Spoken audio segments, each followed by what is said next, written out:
Bismillahirrahmanirrahim. Assalamualaikum warahmatullahi wabarakatuh dan salam sejahtera. Saya Kapten Tahir bin Bahadur dari Unit Pendidikan Islam dan Moral, Jabatan Pengajian Am, juga merupakan pegawai disiplin Politeknik Tuanku Syed Sirajuddin.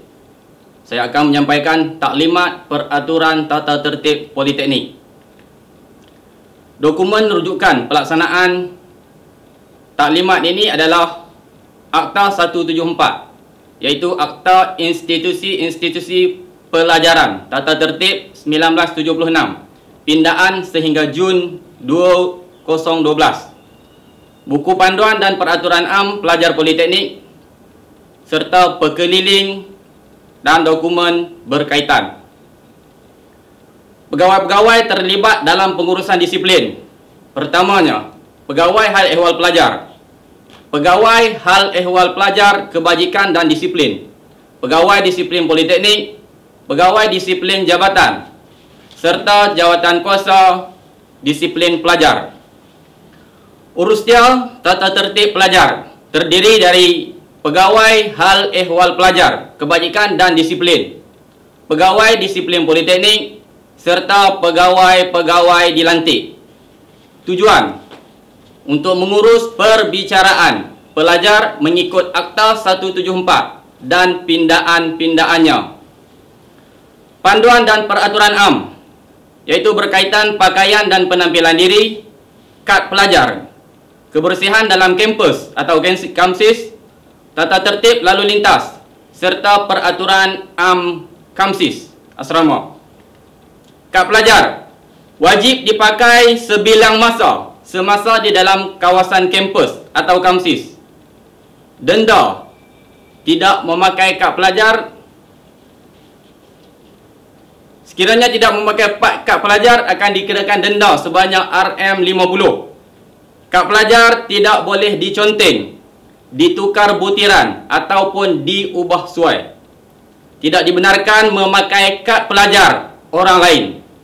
Kad pelajar yang hilang atau rosak ataupun tamat tempoh perlu mohon yang baru dan dikenakan denda bagi kehilangan RM10 hingga RM30. Contoh kad matrik pelajar. Rupa diri dan pakaian ke kuliah atau kelas dan makmal. Baju kemeja lengan panjang atau pendek. Baju T berkola dibenarkan dan sekiranya ada tulisan liar atau negatif atau lucah tidak dibenarkan sama sekali. Baju T tidak berkola tidak dibenarkan. Baju mestilah sentiasa tuck-in. Seluar panjang, iaitu seluar slack, seluar jeans berbentuk jeans atau seumpamanya adalah dilarang sama sekali. Berkasut dan berstokin, selipar, terompah, capal, sandal tidak dibenarkan. Panduan berpakaian ke bengkel, ke kuliah, majlis ataupun aktiviti luar, santai, kelas, lab ataupun riadah. Rambut hendaklah pendek dan kemas sebilang masa. Paras belakang tidak sentuh kola baju. Paras tepi tidak lebih paras atas telinga. Dan paras depan tidak lebih paras dahi. Fashion afro, pang berekor atau berwarna tidak dibenarkan sama sekali. Tidak botak kecuali syariat agama seperti bernazar. Bagi pelajar perempuan diwajibkan bertudung seperti syariat agama. Contoh rambut yang kemas,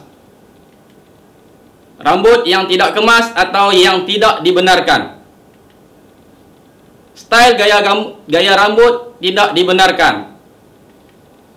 Nak kena macam ni. Pakaian pelajar perempuan.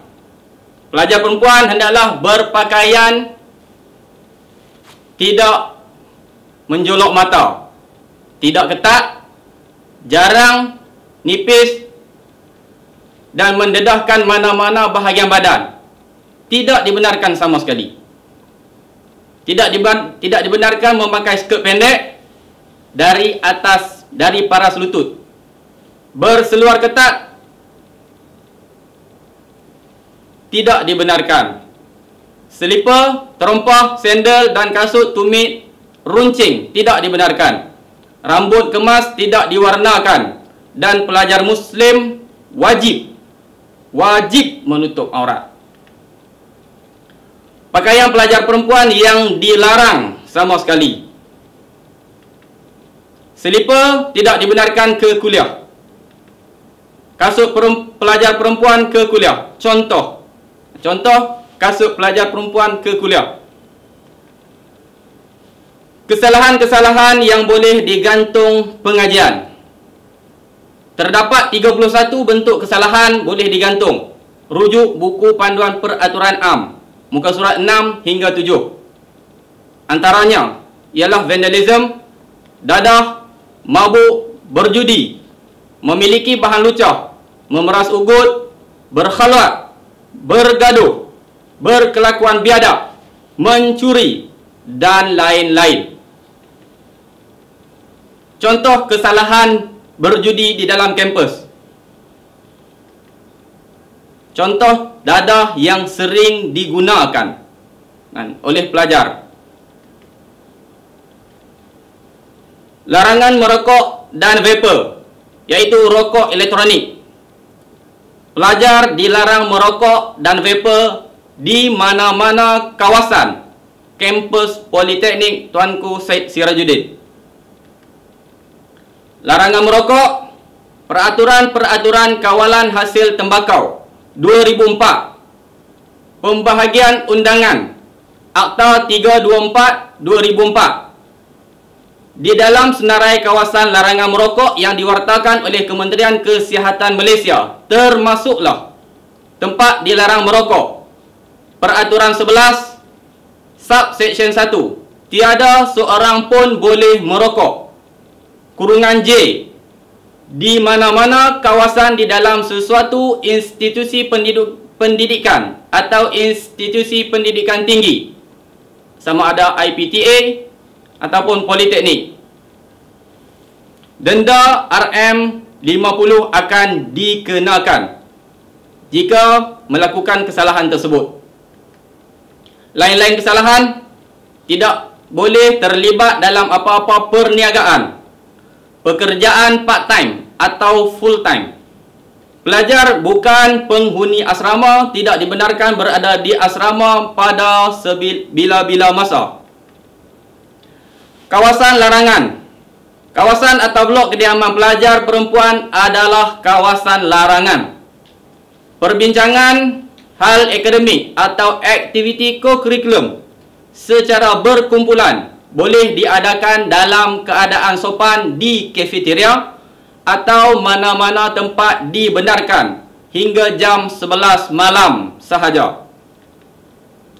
Kawasan larangan.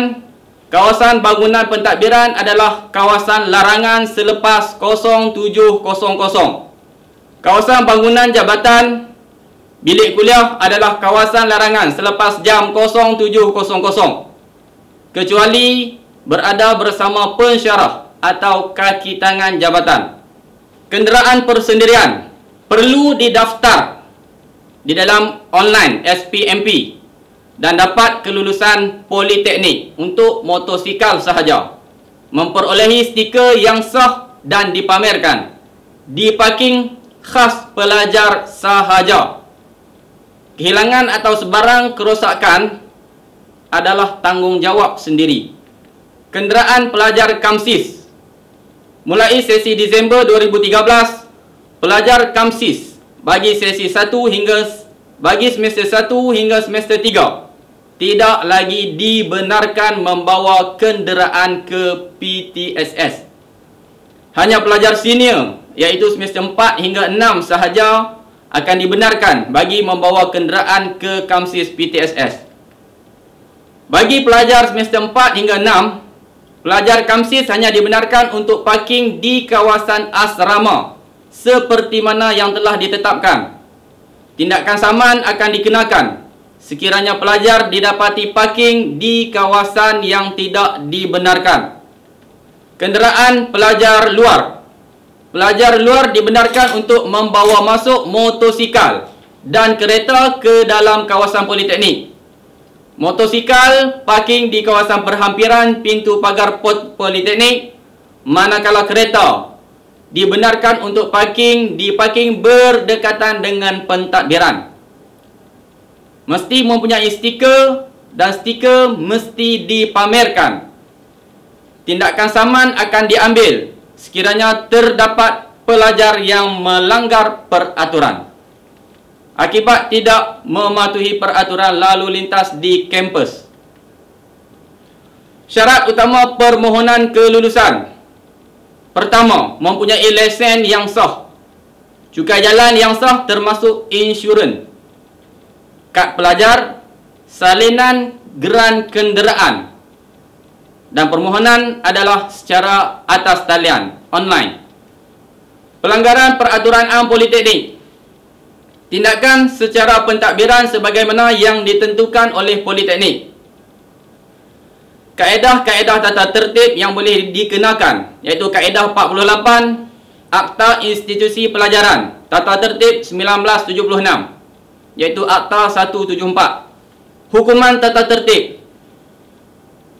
Seseorang pelajar yang didapati bersalah atas sesuatu kesalahan tata tertib boleh dikenakan mana-mana satu hukuman yang berikut atau mana-mana dua atau lebih hukuman itu disatukan sekali.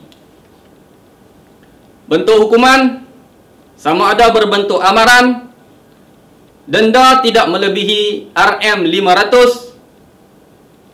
penggantungan dari menggunakan apa-apa kemudahan selama tempoh ditentukan, penggantungan dari kursus pengajian di institusi selama tempoh ditentukan, penghalangan dari menduduki sebahagian atau keseluruhan peperiksaan, penyingkiran dari mana-mana bahagian institusi bagi tempoh tertentu, atau pembuangan dari institusi.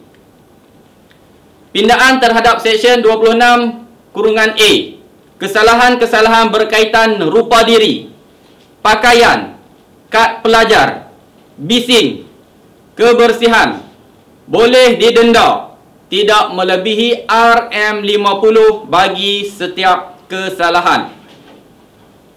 Contoh notis denda. Rayuan.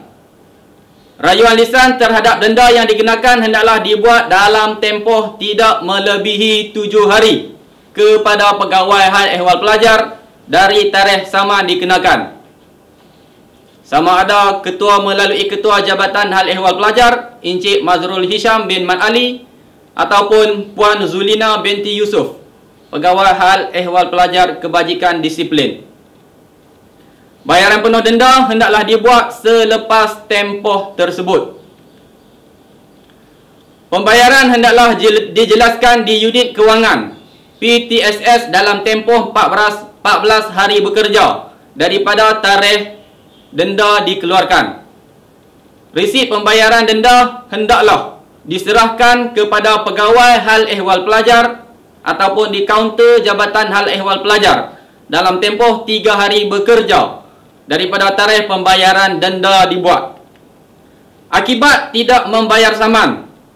Jika denda tidak dibayar dalam tempoh yang ditetapkan, pelajar akan digantung daripada menjadi pelajar institusi mengikut kaedah 64 Akta 174 sehingga pembayaran selesai dilaksanakan. Keputusan peperiksaan akhir juga akan ditahan sehingga pembayaran denda selesai dilaksanakan. Bagi sebarang permasalahan berkaitan, pegawai yang boleh dihubungi adalah Puan Zulina binti Yusuf, Pegawai Hal Ehwal Pelajar Kebajikan dan Disiplin, serta saya sendiri, Kapten Tahir bin Bahadur. Sekian, terima kasih.